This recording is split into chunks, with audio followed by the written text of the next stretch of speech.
નમસ્કાર દર્શક મિત્રો, બ્રેકિંગ ન્યૂઝમાં આપનું હાર્દિક સ્વાગત છે. આપ જોઈ રહ્યા છો ગુજરાત ન્યૂઝ 24. ભાવપુરા ગામે વીજ પોલ ધરાઈ જતા 3 શ્રમિકોના મોત. વીજ વાયરોના કામ સમયે પોલ હલી જતા બની સમગ્ર ઘટના. પાવર ગ્રીડ કંપનીના કોન્ટ્રાક્ટર હેઠળ ચાલતું હતું કામ. 765 કેવી વડોદરા સાઉથ ઓલપાડની વીજ લાઇન નવી બનતી હોય જેના વીજ થાંભલા ઊભા કરવાનો કોન્ટ્રાક્ટ TLL કંપનીને મળ્યો હતો. હાઈ ટેન્શન લાઇન કેબલો નાખવાનું ચાલુ હતું કામ.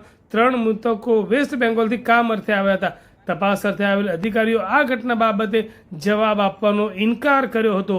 પોલીસે ઘટના સ્થળ પહોંચી શરૂ કરી તપાસ.